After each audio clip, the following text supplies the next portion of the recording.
Hey guys, welcome back to World Mechanics. Our mission here at the garage, guys, is to save you as much money as we can. That's why we make these absolutely free videos.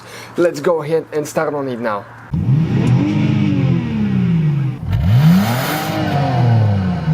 So let's start on it now. So guys, what can cause the radiator fan to stay on, not to turn off? We'll demonstrate on that generation Dodge Ram here. We need to check multiple things, guys, but first we're going to start by opening the hood, guys. Now when you open the hood here on the driver's side, we need to check a couple fuses and relays, and you have one hidden one as well. Go ahead, guys, okay, in front of the car battery you'll find the main engine fuse box. Press these two tabs at the same time, leave that cover, open it. Underneath you'll find the main engine fuse box with a layout like this one. Before we continue, let's explain quickly why it's always a good idea to test fuses and relays. Guys, it's very important to always test your fuses and relays. Why? Sometimes you may think you have a good fuse, guys. It's hard to tell. Look at those fuses, right? And sometimes, okay, you pull the fuse. Okay, I'm going to get the fuse puller and I'm going to remove one fuse. I want to show you on that 20 amp fuse. Sometimes it's very unclear if that fuse is burned or not. You may not clearly see it. So always, guys, test them, because if you don't test the fuse, you assume it's good. You end up spending money, time and diagnostics for problems that do not exist, guys. So you can just waste your money and time. Always test your fuses, always test relays.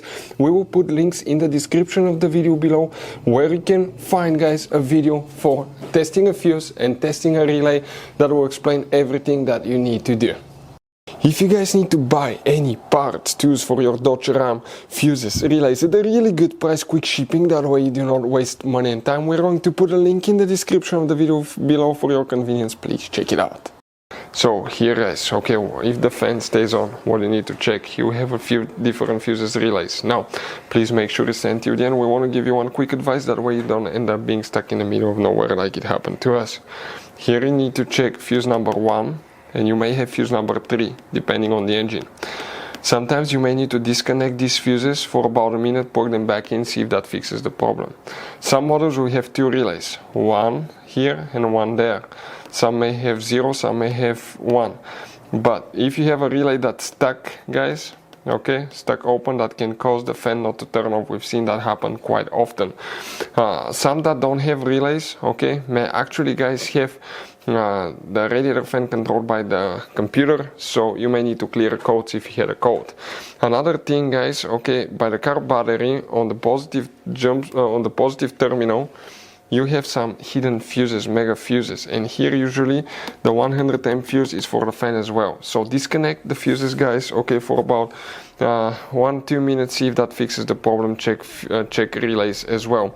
Other things now, guys, okay, and that you need to check, could be bad radiator fan in some cases. It could be the signal wire from the engine computer to the radiator fan. One time we had internally broken wire and that caused the fan to stay on all the time. Another thing, a coolant temperature sensor. If the coolant temperature sensor is bad, the radiator fan most likely will stay on, that way the engine doesn't overheat. So if you want to see how to test coolant temperature sensor, we have multiple videos on our YouTube channels. Other thing, guys, it could be disconnected or broken wire going to the coolant temperature sensor. Only one time in our career it happened where we had a bad engine computer that actually caused the radiator fan to stay on all the time. But those are the most common things we see at the garage if the fan stays on Dodge Ram, guys. So guys, you have all kinds of different fuses and relays. Some of those are very specific, they're hard to find, especially if you're in a small town or in the middle of nowhere. One time we needed a replacement, we couldn't find one, and we were stuck in the middle of nowhere for a few days until we got a shipment on the internet, guys. So keep some spares in your glove box for a peace of mind. Hopefully, guys, the video will be helpful. Thank you for watching.